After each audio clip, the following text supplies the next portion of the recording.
en realidad este diplomado tiene como currículum el documento que se llama Acuerdo General para la Terminación del Conflicto y la Construcción de la Paz en Colombia. Entonces quiere decir que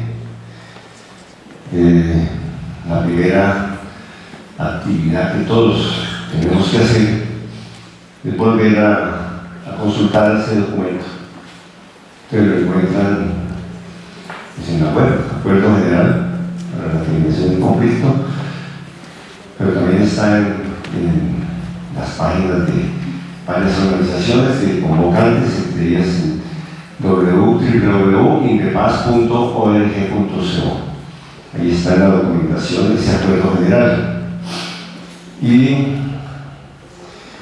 pues el propósito de este diplomado es hacer un acompañamiento, una reflexión alrededor de esa agenda y intercambiar ideas. No tenemos ningún propósito proselitista, pero pues por supuesto no somos neutrales y se puede conversar mucho más fácil si las intenciones son declaradas.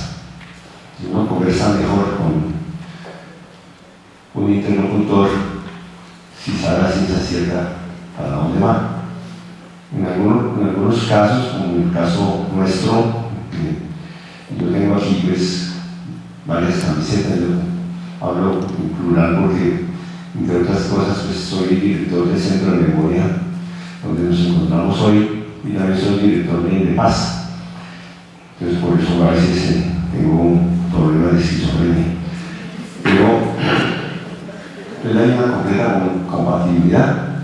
Y también pues, soy contraparte de cooperación de FOS Colombia, quien nos colabora para estos esfuerzos.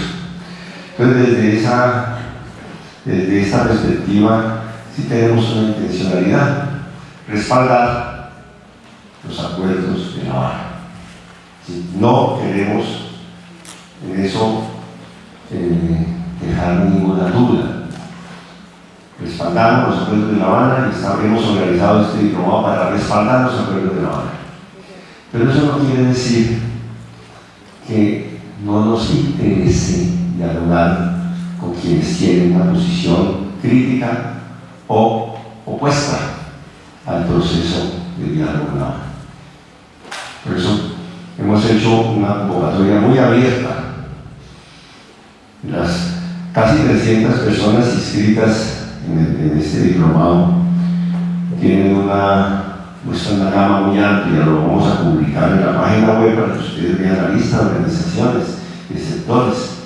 Quiero destacar aquí la presencia de personas que han venido desde Villavicencio y que están acá, que han venido de Ibagué, se han inscrito personas de San José de Guaviare, del Observatorio de Cultivos Declarados Ilícitos de San José de Guaviare, que dirige Pedro Arenas, y aquí en Bogotá, de muchas organizaciones. Nos complace que se hayan inscrito de la oficina del general Mora, uno de los delegados a la mesa negociadora, y que existe interés en varias instituciones del Estado por este diplomado que nos acompañe, incluyendo las Fuerzas Armadas, y por supuesto de organizaciones sociales y movimientos políticos que están inscritos a título propio. Se inscriben como tales: el Partido Comunista, la Masa Patriótica, el Polo Democrático, el Partido Liberal. Esa es la idea, que nos encontremos aquí y que desde esta diversidad conversemos. La idea entonces es trabajar esta agenda en sus diferentes puntos. Ya ustedes han leído el programa y nos lo van a ahora recordar. Mi intención en esta intervención introductoria es como situar algunos temas de debate que ya hay sobre esa agenda y hacer, ojalá, que logre ser lo suficientemente incisivo, no sé, provocador, que dirían algunos, pero digamos de provocar una reflexión alrededor de los temas que están en debate, que son este documento que he trabajado se lo vamos a enviar a través de la web a todos, y es una apuesta alrededor del Pacto de La Habana. Es un documento que se llama Los Pactos de Paz en La Habana, hacia un referendo o a una asamblea constitucional. Ya el prototítulo es para colocar unos temas a debate. Por supuesto que el anuncio de la agenda en La Habana y luego en Oslo pues ha motivado diferentes consideraciones. Una, el alcance del propio título. El título, ¿para qué es el acuerdo? ¿Para qué es el acuerdo? ¿Hacia dónde va ese acuerdo? Cuando se hizo la instalación de la mesa en Oslo, se desencadenó un debate muy grande a propósito de las intervenciones de Iván Márquez y de Humberto de la Calle. Iván Márquez hizo una presentación de su postura política. Inmediatamente Humberto de la Calle le dijo de una forma muy tajante: usted está metiendo temas que no han sido pactados y que el gobierno no va a considerar. No va a considerar ni el modelo económico, ni la cuestión energética, ni nada que no esté en la letra del acuerdo. Y sentó pues allí un precedente de que tenía que referirse directamente al acuerdo. Y eso despertó una discusión. Las FARC respondieron diciendo: ojo, no olviden el preámbulo del acuerdo, que es un enunciado de principios rectores vinculantes para todo el resto de la agenda. Y ya soltó un primer elemento de discusión, que a mi juicio no está saldado, y es el alcance, hacia dónde va el acuerdo. Entonces, unos han dicho, ese acuerdo es un acuerdo para la finalización de las hostilidades, del conflicto armado interno en cuanto a hostilidades y cese al fuego, terminación definitiva, y luego vendrá una fase 3 de aplicación de los acuerdos, en la cual se incluirán temas que van más allá en la construcción de paz. Entonces ahí se maneja esa relación entre finalización de las hostilidades y construcción de paz. De ahí ha habido como confusión.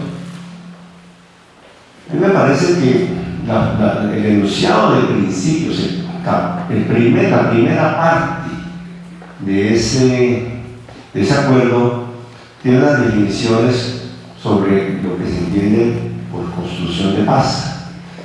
Y se habla de que la construcción de la paz es la transformación de la sociedad en un sentido de democracia, de desarrollo humano, de respeto ambiental, y de una serie de categorías de justicia social asociadas a la construcción de paz. Y la construcción de paz como un esfuerzo de toda la sociedad. Por eso el acuerdo dice en su preámbulo: la construcción de la paz requiere la participación de toda la sociedad.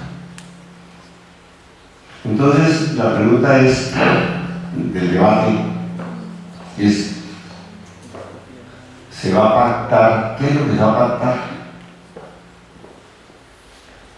Habiendo definido 3 etapas. Etapa número 1, exploratoria, que se desarrolló de manera discreta y que termina en este documento denominado Acuerdo General de Paz.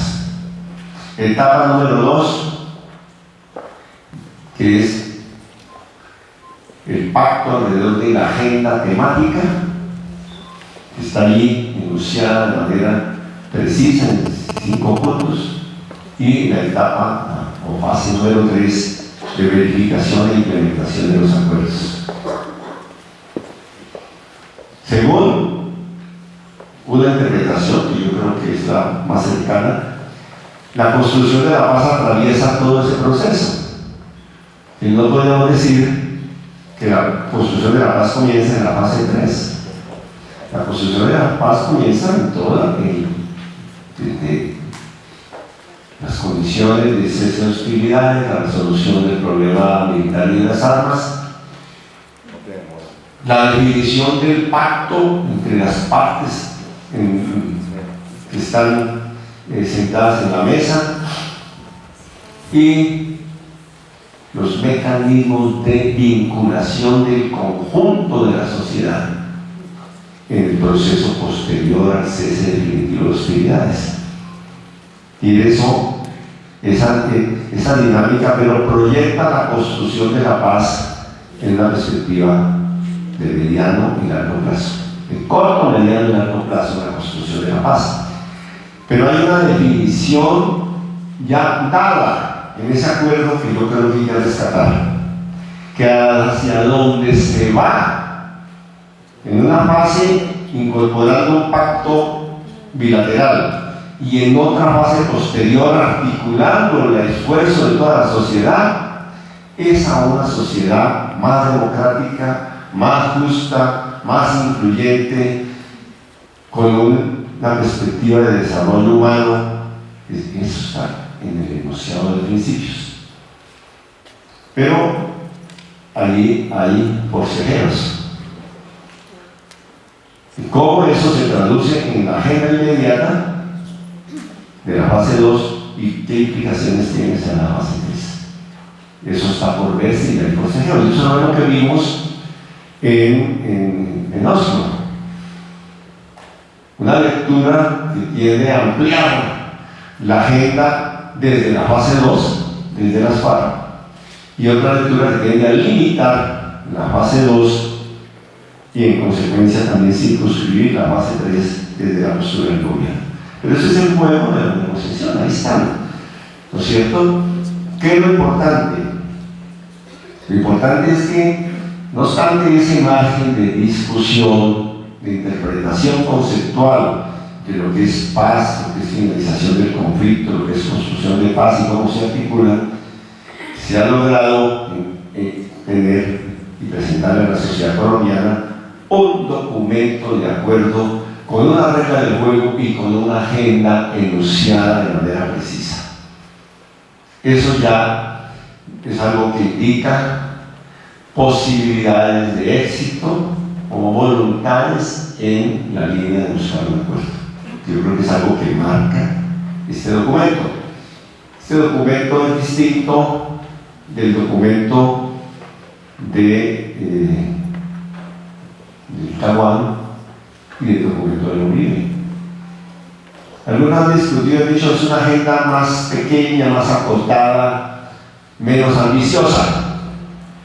No quiere todo. Yo me tomé el trabajo de comparar las agendas y llegué a la conclusión de que es posible que este tenga menos temas, pero es más compleja.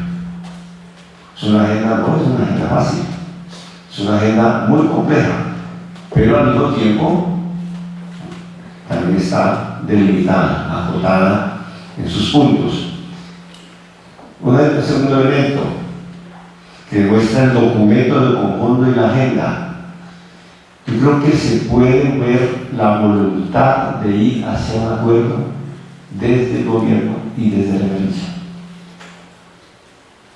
Se ve la intencionalidad de explorar a fondo con diferentes interpretaciones, por diferentes razones, pero hay razones de interés y de necesidad de las partes para que la voluntad opere, que la voluntad no resulta de una decisión subjetiva, la voluntad resulta de determinaciones de necesidad y de interés. El gobierno ha argumentado cosas, me apuesta a una agenda en una correlación de fuerzas que consideran favorece. Es decir, después de 10 años, más de 10 años de una dinámica de guerra en Colombia, con gran iniciativa de las Fuerzas Armadas y de las alianzas internacionales, con el Plan Colonia y con los Estados Unidos, la correlación de fuerzas se ha transformado con respecto a lo que ocurría a mediados de los años 90, y el gobierno estima que puede llegar a pactos y modificaciones sustanciales de la estructura de poder y cierta transformación radical del modelo económico de acumulación. Esa Esa es la apuesta del gobierno. Y desde el lado de la guerrilla también considera que puede llegar a una negociación, no en alternativa de buscar el poder mediante las armas, sino buscar un pacto de reformas. Entonces, lo que se adecua el lenguaje de la agenda y del discurso político de las FARC es un lenguaje de lograr unas reformas parciales para buscar un acuerdo y pasar una etapa de lucha política en condiciones de apertura democrática que permitan continuar en sus propósitos de transformación revolucionaria, pero no colocan la revolución en la mesa de negociación y en la agenda. ¿Qué cálculo están haciendo? Son especulaciones. Algunos opinamos que las FARC necesitan acuerdo también porque la perspectiva de guerra estratégicamente no favorece una alternativa de lucha armada. Pero estas son opiniones, y que cada vez que tengamos más guerra en Colombia, no obstante audacias militares de parte y parte, lo cierto es que por esa vía no se acumularán fuerzas definitivamente para modificar el cuadro actual. Una prolongación de la guerra no significa, por tanto, llegar a 5 años, o a 8 años, o a 10 años, a unas condiciones radicalmente distintas de negociación. Pero esas son circunstancias que ubican el lenguaje y la discusión que se está dando. Otro punto que apareció en el forcejeo, el punto es este de hasta dónde llega la agenda y el significado del preámbulo. Luego se planteó un debate sobre el cese bilateral de hostilidades. Las FARC hicieron un cese bilateral como un gesto político, como un elemento de buscar empatar con la población de Colombia, y se puso al día la discusión sobre el cese bilateral de fuego. Esa discusión tiene de ancho como de largo. Si a uno le preguntan en esa discusión sobre el cese bilateral de fuego, y uno dice, bueno, por supuesto que a una sociedad que lleva 40 años de conflicto, si se negocia evitando muerte y destrucción, confrontaciones armadas, es algo ética, políticamente saludable, conveniente. Pero también tenemos el otro lado del asunto, y es la experiencia que hemos tenido en Colombia de negociaciones para el cese bilateral de hostilidades. Pero lo primero que en este modelo de discusión en La Habana se acordó fue que no se condicionaba la conversación, la negociación y el trámite de la agenda al cese bilateral de hostilidades. Es decir, que toda esta fase 2 se iba a hacer en medio del conflicto y sin cese bilateral de hostilidades como necesidad de intercondición. ¿Por qué llegaron a esa conclusión? No sé, pero debe haber incluido la experiencia anterior para las FARC. En los acuerdos de la Uribe, ¿cuál se llegó a un cese bilateral? Fue la sumatoria de 2 ceses unilaterales. Cuando el acuerdo de la Uribe se trató que las FARC decretarían un cese unilateral de hostilidades y que inmediatamente después el gobierno respondería con una declaratoria de suspensión también de hostilidades. Y se abriría una fase de cese bilateral en la cual operarían los mecanismos para el acuerdo, que eran varios. Uno, la autorización de formación de un movimiento político, que era la Unión Patriótica, con participación de guerrilleros de las FARC, que entrarían a la acción política y se alinearían con otros, autorizados por el acuerdo. Segundo, que el gobierno adoptaría medidas progresivas de apertura democrática, entre ellas la elección popular de alcaldes. Se discutirían otras medidas en relación a garantías para la oposición y otros elementos de tipo democratizante, y en la medida de ese progreso, en condiciones de cese bilateral de hostilidades, se pasaría a un desmonte gradual de la guerrilla, que pasaría a ser autodefensa y luego milicias campesinas y se iban disolviendo la ciudad. Eso fue el pacto de Uribe. Sin embargo, ese cese de hostilidades después del primer año, después de los hechos del Palacio de Justicia, en estas circunstancias, rápidamente entró en crisis y sabemos lo que ocurrió. La crisis del gobierno de Cancún, la polarización, la acción de los paramilitares, el genocidio de la Unión Patriótica y la clausura en la práctica sin haberse declarado la finalización de esas hostilidades hasta el gobierno Barco. Fue todo ese periodo donde entonces luego se volvió a ensayar una discusión de cese bilateral que fue cuando los acuerdos, las conversaciones de Caracas y Tlaxcala en el 91, en el 91. ¿Y qué pasó en el 91 en Tlaxcala y en Caracas? Ustedes recuerdan, no sé, algunos de los que son así como de más edad, recuerdan hubo muchas dificultades. Todos decían vamos a llegar a un cese bilateral. ¿Quién lo verifica? ¿Cómo se va a verificar? ¿En dónde se ubican las tropas guerrilleras? Discutieron 80 sitios donde se habían ubicaciones de destacamentos guerrilleros. Chucho Bejarano, el profesor colega mío en la Facultad de Economía de la Universidad Nacional, tenía unos mapas tremendos donde iba a colocar cada uno de los frentes de las FARC y cómo iba a hacer la verificación y toda esa cuestión.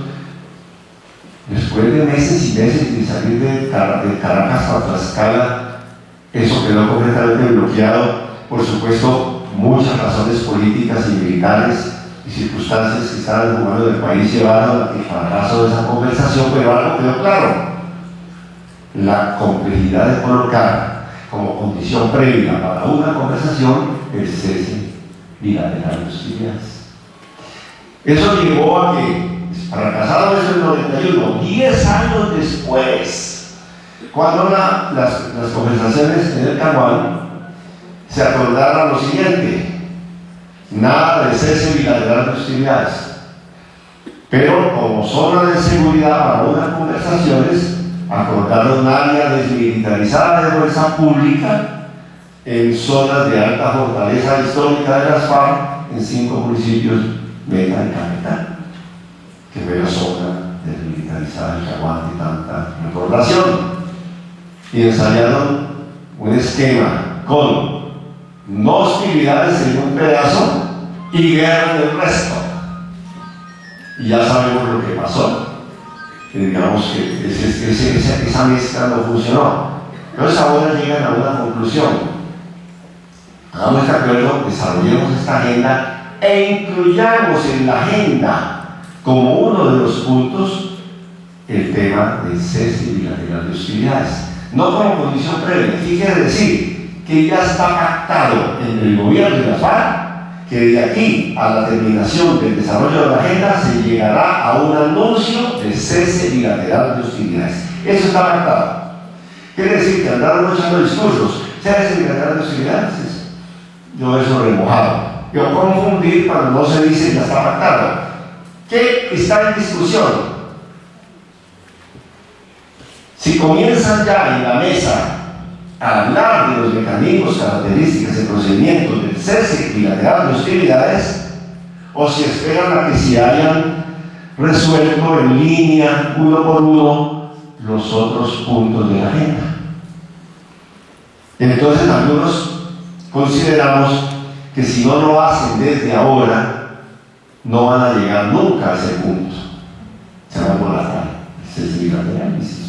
Tiene que desde ahora, es tan complicado que tiene que ser desde ahora, una subcomisión, una mesa paralela, sesiones simultáneas, pero tienen que arrancar por ese punto. Esa es una discusión. La otra discusión: si en el transcurso del desarrollo y discusión de la agenda, en algún momento antes de anunciar el acuerdo final, podría llegarse a dar el anuncio del cese bilateral. Pero esa segunda hipótesis depende de que estén tramitando la agenda y estén tramitando la discusión del cese bilateral.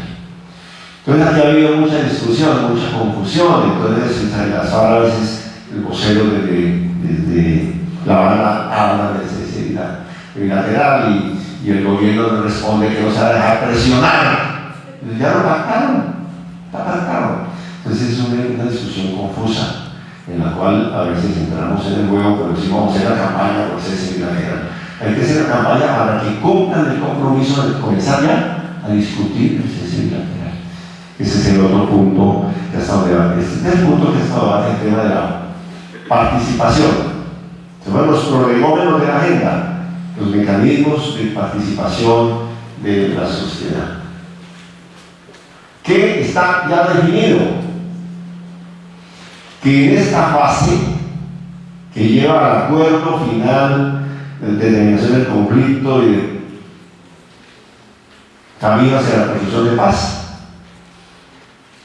en esta fase las relaciones son bilaterales entre la guerrilla y el gobierno, y han pactado que la contribución y participación de otros sectores políticos, sociales de la sociedad es de carácter consultivo.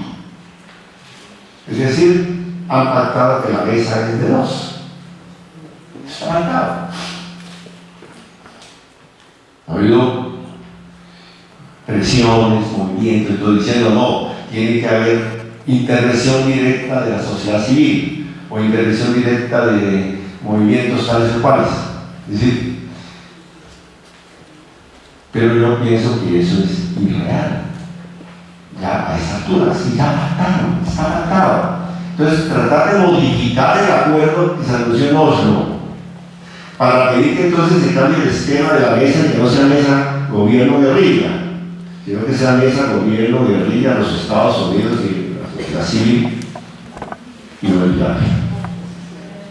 En El Salvador, porque nosotros sabemos que si los Estados Unidos no intervienen en el proceso pues esto va a ser muy difícil, porque todos los actores de la guerra tienen que intervenir.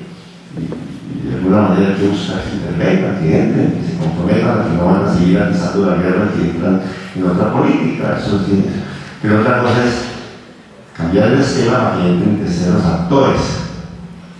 Entonces se discute, entonces la discusión, esta discusión que se hizo al principio cierta bulla, derivó en fórmulas consultivas, que fueron las que se ensayaron a finales del año pasado y que ahora van a seguir, comenzaron en abril, que fueron estos foros consultivos, envío de correspondencia por internet, mecanismos bastante limitados de interrelación con el conjunto de la sociedad en esta fase.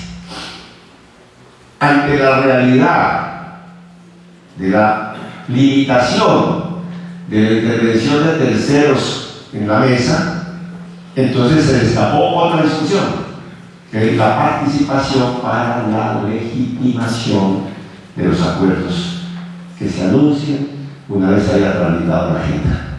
Y ahí fue donde las FARC plantearon asamblea constituyente y el presidente de la República dio un referendo. ¿No? Como dijo Serpa en un foro reciente, ¿no? Decía, el que dos contradictores que están discutiendo la agenda ya estén pensando cómo es que van a legitimar los acuerdos, es una buena noticia. Pero quiere decir que el tema de la participación en esta etapa está ratificado entre las partes que es consultivo. Con el asunto, sabemos las limitaciones del proceso, que no tenga una amplia movilización, una amplia participación, una convocatoria para que la sociedad intervenga de una forma mucho más decisiva. Eso establece riesgos muy grandes, pero esa es la realidad, con eso es que estamos. Y la apuesta entonces transformadora de esa realidad tiene que ver con los escenarios de la fase 3. ¿Qué se pacta de la fase 2? Esa sería la otra cosa. Ahora, sobre la agenda misma. Se está avanzando, se puede señalar que vamos hacia un proceso de corto plazo, hacia el mes de noviembre, como ha dicho el presidente, Es verdad que si no se llega a un acuerdo en noviembre, esto fracasó. ¿Y cómo va el asunto? A mi juicio, las discusiones de agenda, estas discusiones procedimentales que ocuparon la atención en el mes de diciembre, yo creo que son parte de la ambientación del proceso, de decantación de los mismos acuerdos, de discusión y comprensión de los acuerdos, aunque no creo que exista mucha claridad, pero forma parte del proceso, desafortunadamente muy oscurecido por la oposición radical que desde los sectores llamados uribistas se hace al proceso. Entonces, esa oposición pues tiene un planteamiento clarísimo: no estamos de acuerdo con que se hagan conversaciones con organizaciones que hay que calificar como terroristas. La política es sometimiento a la justicia. No tiene ningún sentido discutir una agenda corta o una agenda larga que comprometa transformaciones, aunque sean parciales. Lo que hay que hacer es fortalecer la decisión militar de derrota, y por eso, digamos, desde esa perspectiva, es una crítica radical a la política que está en el gobierno y que confluye con las FARC en el escenario de La Habana. Entonces, esa discusión ha estado mediada por todas estas cosas, ¿sí? Discutir cada hecho de guerra, la retención de elementos de la fuerza pública o de civiles vinculados a actividades mineras, discusiones de este tipo de cosas que debe discutir la sociedad, pero que si no se distingue y se convierte en la discusión de la mesa de La Habana, oscurece el panorama. Pero eso es lo que se ha venido debatiendo en el país. ¿Cómo así que las FARC siguen atacando en medio de conversaciones? Pero eso es una discusión confusa, digamos, que se hace desde esa oposición. Pero no obstante eso, podríamos decir que ya hay muestras, no podemos decir que hay muestras que indican el avance en la agenda y las dificultades. De eso se va a ocupar este diplomado. En la próxima semana, el 22, vamos a hablar del tema de tierras. En el tema de tierras hay que decir que ya pues hay una discusión avanzada. Vamos a tomar como referencia la próxima sesión algunos documentos que les recomiendo los miren desde ahora. La propuesta del gobierno está en el proyecto de ley de desarrollo rural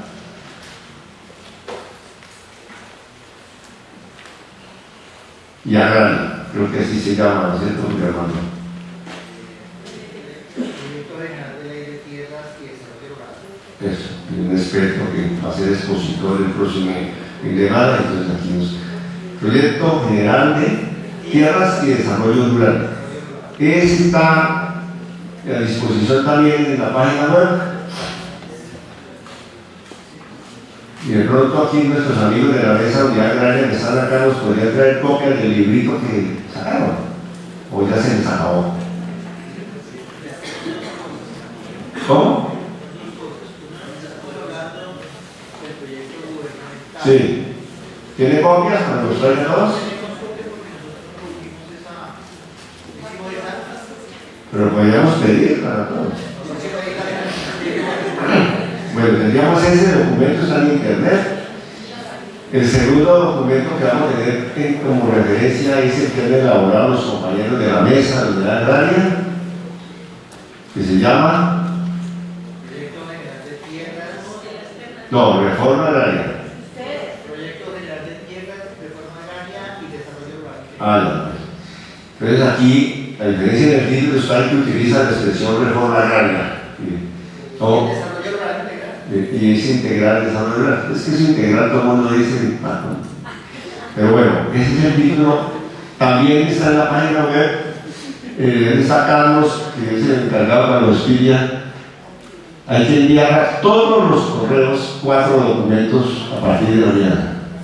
1, el del gobierno; 2, el de la Mesa Unidad Agraria; 3, el documento de 10 puntos sobre el tema agrario, con su título que publicaron las FARC, que es como la síntesis que ellos hacen después de haber analizado los foros y las deliberaciones; y el último, sobre el tema del ordenamiento territorial.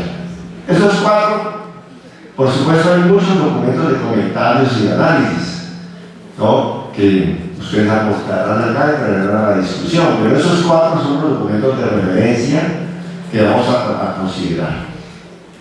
Como ustedes ven, hay algunos comentarios que se han hecho, entre ellos Alfredo Morán ha escrito, hay comentarios en Arcoíris que siempre juiciosamente siguen todos estos temas, en la silla vacía.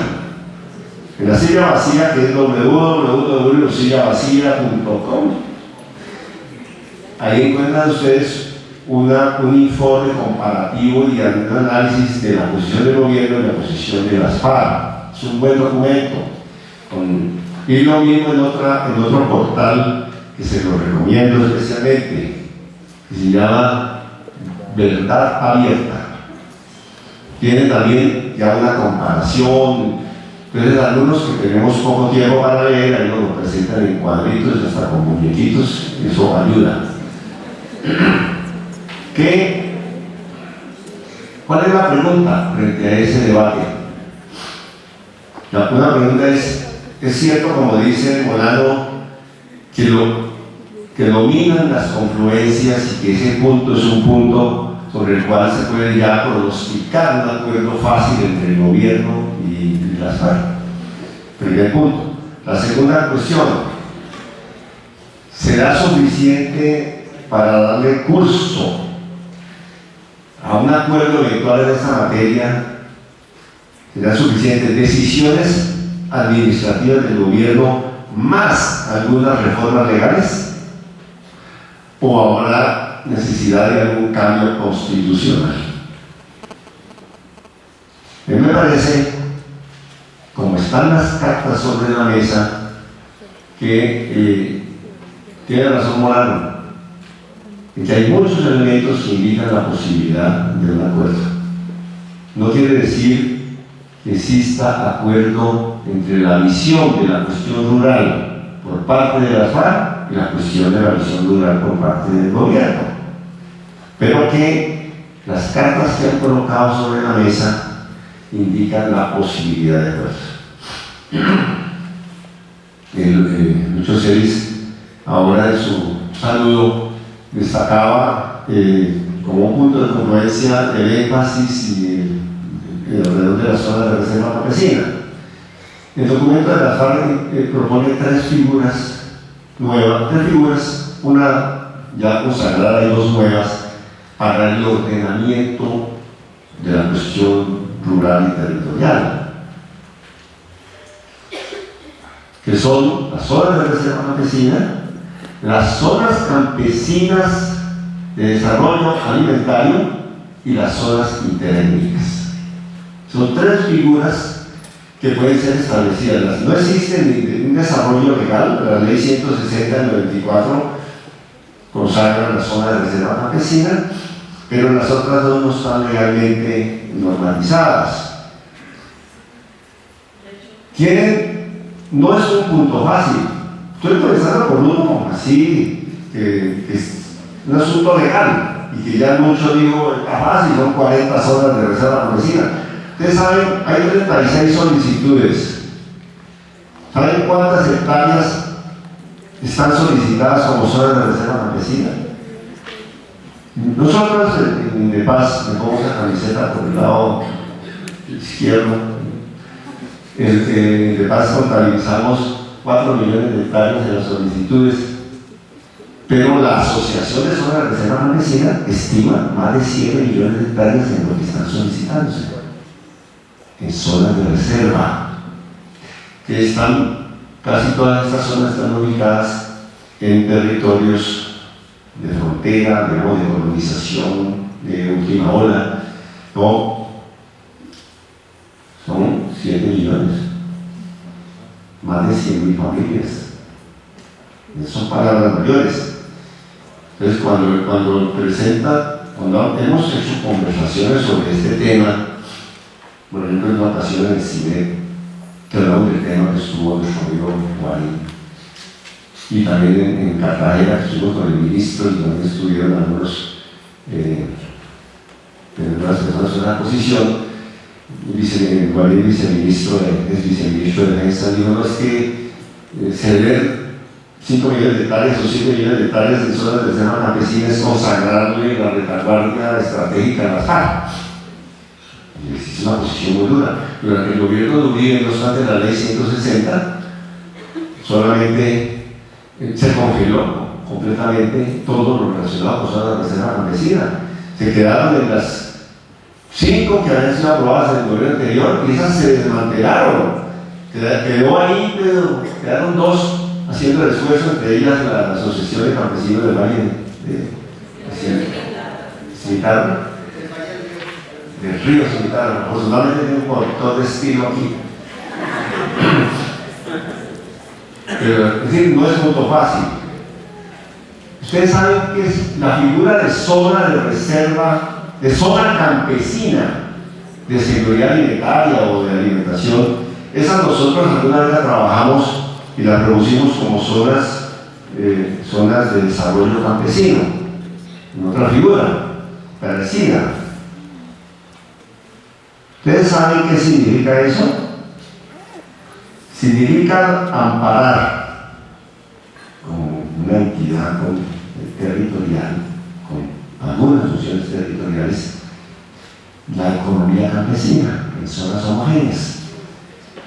De 3 millones de predios que están registrados en el catastro, 2.500.000 pertenecen a la economía campesina, que representan el 20% de las hectáreas, pero representan el 50% de la producción alimenticia del Bancogen y del canasta familiar. No es pequeña cosa. Y darles este estatus más el derecho a la consulta previa, como propusieron las FARC en el segundo documento de ordenamiento territorial, a las zonas campesinas, es una revolución agraria supremamente importante. Yo estoy de acuerdo. Alguna vez escribimos sobre eso. Gracias. Roberto es amigo mío.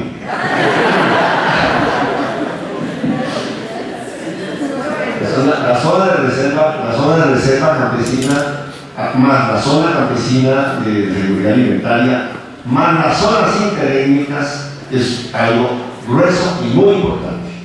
Pero requiere, además le voy a decir lo siguiente: ese planteamiento supone, por supuesto, un fortalecimiento, supone una política de acceso a la tierra. ¿Sí? Pero también supone una prioridad de la economía campesina frente a la minería. Y esa es una discusión también difícil. ¿Ustedes saben qué dice el artículo 13 del Código Minero? El artículo 13 del Código Minero dice que la minería es una actividad productiva de interés social y de prioridad de la nación. Y que por lo tanto, se complementa ese artículo diciendo que toda otra actividad económica se subordina al desarrollo de la actividad minera y que se le otorga el derecho de solicitar la expropiación sin discusión por la vía administrativa al que tenga el título minero. Eso dice. Entonces, establecer la zona campesina de seguridad alimentaria implica derogar el artículo 13 y modificar el modelo actual centrado no solamente en los grandes proyectos agroindustriales, sino en los proyectos mineros. Entonces, la discusión es compleja. Yo lo que quiero decir es que estoy de acuerdo con Alfredo Molano, pero no tanto, así que también hay que ver, sin llegar a la frase que ustedes saben, pues que la recitan en portugués, de decir no tanto, pero pienso todo lo contrario, ¿no? es difícil. Las zonas interétnicas, ¿a qué se refieren? También las propone el documento. Eso fue una propuesta del movimiento campesino. El gran documento que se firmó en el foro por todas las organizaciones de la Mesa Unidad Agraria, el movimiento indígena, los AFRO y otras organizaciones, plantea la tesis, recoge la tesis de las zonas interétnicas. No están regularizadas. Es muy importante. Es para resolver los conflictos territoriales entre campesinos, indígenas y organizaciones AFRO en algunos territorios de interés común. Y entonces el que se haya puesto de acuerdo el movimiento indígena, el movimiento campesino y los AFRO en que pueden buscar una fórmula, una figura jurídica de convivencia territorial, es importantísimo. Y es muy importante que las FARC lo hayan recogido y lo tengan en la agenda. Una discusión de fondo que puede ayudar a resolver muchísimas cosas. Este tema es solamente uno de los 20 temas que están en discusión en la agenda agraria. Es uno solo. ¿Qué se hace con el tema de la extranjerización de la tierra? Muy interesante. Mientras el documento del movimiento campesino, firmado aquí por los compañeros que están acá, que nos van a regalar copia, dice no a la extranjerización de la tierra, el documento de las FARC dice regulación de la propiedad de la tierra por extranjeros o prohibición. Hace la formulación alternativa. Dice regulación o prohibición en determinadas circunstancias. Y acoge una fórmula de algún documento que ha planteado limitar la propiedad de inversión extranjera en un municipio al 10%. Me parece que el documento de la FARC no me agregó el resto de lo que está en el documento que ellos tomaron como referencia, que dice el 10%, sin considerar ni los baldíos, ni las reservas forestales, ni las propiedades colectivas, ni solamente el catastro privado en un municipio, que es una discusión que se está haciendo también en Argentina, en todos lados. Extranjerización, tema complejo, importantísimo, frente a un fenómeno de apropiación de territorios por parte de grupos de interés internacional, de grandes multinacionales y de países. Eso realmente se volvió un problema complicadísimo. La China se compró un pedazo grande de Eritrea y está comprando otros, y así hay otros países que están comprando países. Y entonces hay una preocupación en el mundo. Hay documentos en este momento de la FAO muy importantes discutiendo la necesidad de ponerle límite, ¿no?, a este asunto de la extranjerización. Y hay otros temas que tienen que ver con el tema de cómo se cruza con reparación. Ese es un capítulo que está allí. Yo voy a ubicarles. Yo creo que los dos documentos de la FARC y los documentos del gobierno sí indican la posibilidad de lograr acuerdos en los marcos de necesidades legales, es decir, sin necesidad de reforma constitucional. Se podría llegar a acuerdos en materia agraria. Lo mismo en materia de política antidrogas. En el segundo documento de las FARC, el de ordenamiento territorial y otras cosas, ahí el punto 8 se refiere al tema de la política antidrogas. ¿Cuál es el foco de ese documento? Dice el documento, el punto 8 dice en materia de se refiere a los derechos de los cultivadores, no a la política mundial antidrogas, sino de los cultivadores. Entonces, y plantea la fórmula de descriminalizar y particularmente de regular la producción de coca, hoja de coca, amapola o marihuana para fines terapéuticos, medicinales o industriales. El proyecto de estatuto antidroga del gobierno, que viene siendo discutido, tiene en el artículo 95, tiene una referencia a este tema en términos similares. ¿En dónde está la diferencia? Que el gobierno no acepta que se extienda a productos industriales, el uso de estas plantas. Si no dice que se autorice solo para fines terapéuticos, dice. Y además en el plan, en el documento del gobierno del estatuto, instituye las fumigaciones como política legal permanente, lo que no ha ocurrido, lo que no ocurre en ninguna parte del mundo. Y en el documento, en el punto 8 de la FARC, dice que se termine con las fumigaciones. Ese es un punto, pero yo pienso que allí hay también evolución y posibilidades de acuerdo. Enuncio solamente para terminar en dónde están las grandes dificultades y que vamos a trabajar en este diplomado. Creo que las grandes dificultades están, uno, en el tema de la participación política y garantías democráticas, y dos, en los temas de justicia transicional y particularmente en los temas penales. Ahí hay un nudo que, si ustedes ven, ¿cuál es el segundo punto de la agenda en La Habana? ¿Ustedes recuerdan? Después del tema rural, viene el tema de participación. Y el tema de participación, ustedes léanselo de nuevo. Punto 2, vean lo que tienen. Tienen, 1, garantías para la oposición y garantía para los partidos políticos y nuevos movimientos, pues con la apertura democrática. Medios de comunicación como el segundo elemento, ¿cierto?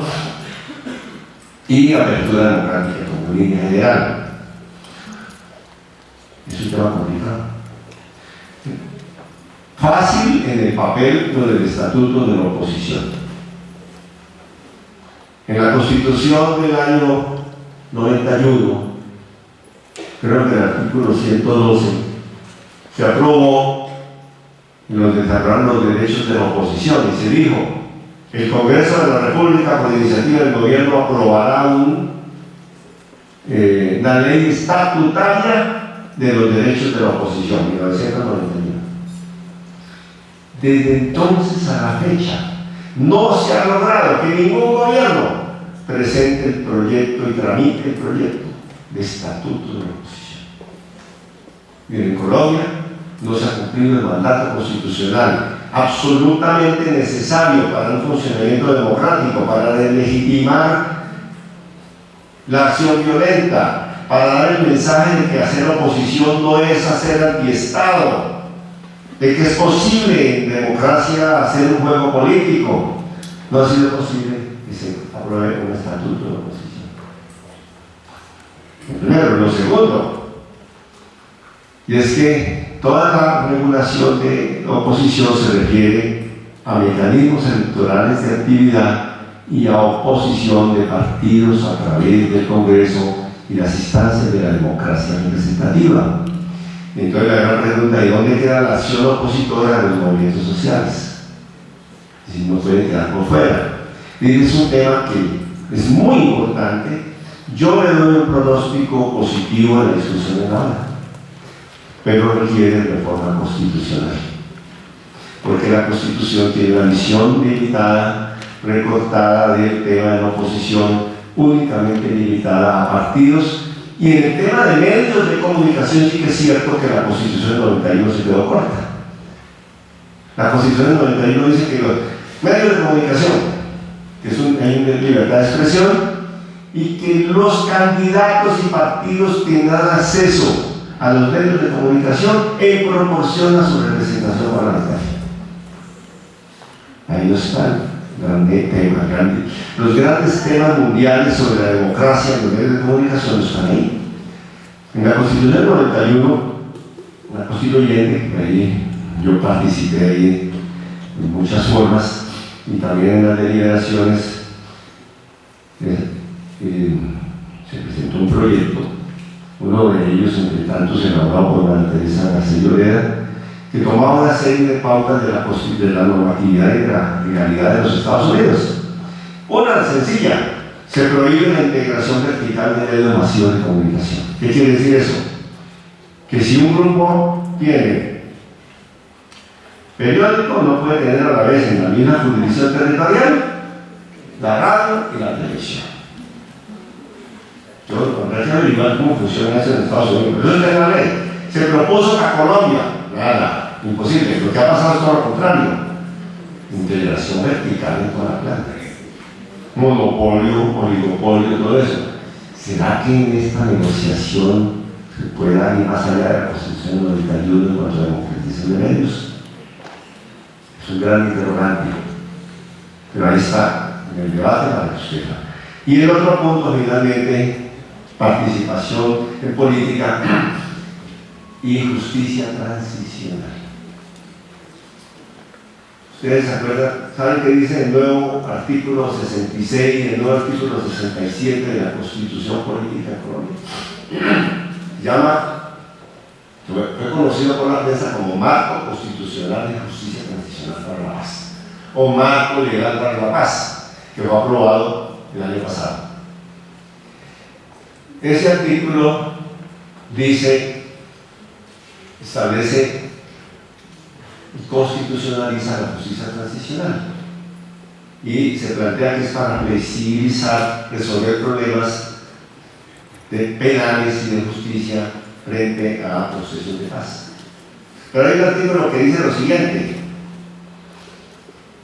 que se reconoce el delito político y los delitos conexos, cosa que hay sentencia de la Corte Constitucional que va en el camino, muy importante, y establece algo que está en la jurisprudencia en el derecho internacional de los derechos humanos, pero lo reitera, que fue lo que le dieron al final para poder negociar con el presidente Uribe. Pero de ninguna manera se podrá establecer conexidad con crímenes atroces, con crímenes de lesa humanidad, crímenes de guerra,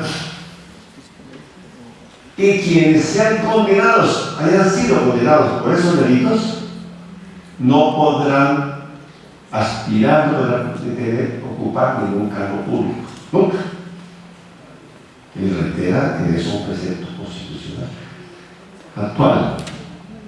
Entonces ahí hay un lío. Hay un lío en todo el andamiaje de justicia transicional, que es un lío difícil de resolver. Como está hoy la Constitución con esta reforma, entonces tenemos que no pueden aspirar a ningún miembro de la cúpula de las FARC puede aspirar a participar en política, como está hoy la Constitución, porque todos están condenados por diferentes procesos y delitos a 30, 40 y más años. Ya están condenados. Los del ELN también, COSE, a todo, por lo de Machuca, a todo condenado. Es decir, entonces, ese es un punto que está ahí. Entonces la pregunta es, ¿cómo se va a hacer la negociación si el punto de referencia es ya una reforma constitucional actual que dice que ustedes firman y al otro día se van a la casa? ¿Es posible eso? Pero yo les quiero plantear el tema más global. ¿Ustedes creen que si se optara por la otra vía y se dijera, vamos a coger lo que dice el fiscal dijo, hay que ir por la vía de amnistías y indultos condicionados? Y Roy Barrera, cuando presentó el proyecto de reforma constitucional para la paz, dijo, hay que abrir un paréntesis a la vigencia de la Corte Penal Internacional de Colombia. Es decir, Colombia debe retirarse transitoriamente de los compromisos con la Corte Penal Internacional para que puedan hacerse los acuerdos de paz. Están en los documentos de Roy Barrera. ¿Ustedes creen que si se optara por la línea de blanda, de flexibilidad y de amnistía para la guerrilla y de indulto para los comandantes de la guerrilla, habría una aceptación tranquila desde otros ámbitos, por ejemplo, a sabiendas de que hay más de 3.000 militares y policías en procesos por violaciones al derecho internacional humanitario, por infracciones, por falsos positivos. Y entonces, penas con el rigor del Código Penal para estos militares y estas amnistías, pues se puede hacer una discusión sobre eso. Pero ahí hay un problema, un problema serio. Y así podríamos mirar otras implicaciones para llegar a la conclusión del debate. Uno, que el marco constitucional actual es insuficiente para poder dar solución a estos trilemas que hay. Contradicción aparente entre las normas penales del derecho internacional humanitario y todos los estándares internacionales y las necesidades políticas para llegar a un acuerdo de paz. Hay unos nudos tremendos.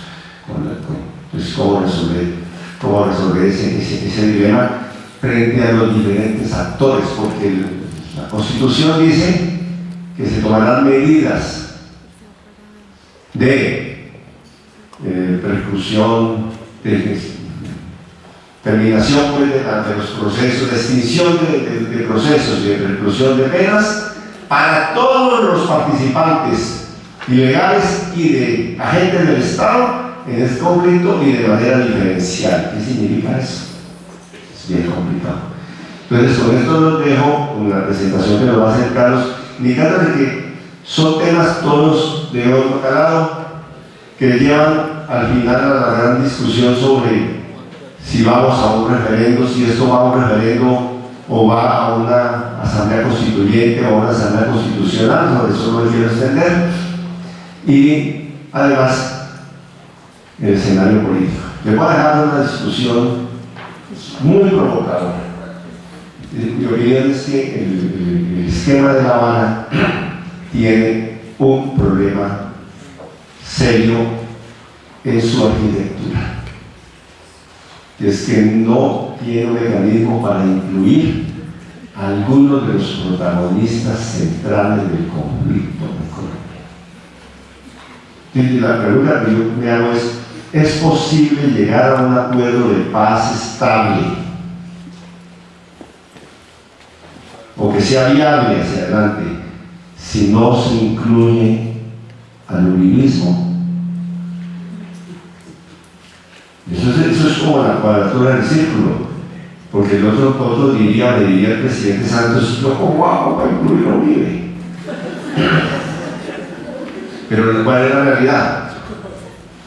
La realidad es que lo que representa esta corriente política en Colombia que se opone actualmente radicalmente a los acuerdos son fuerzas de mucho peso, que han tenido un papel protagónico muy grande en la historia política reciente y en la historia del conflicto.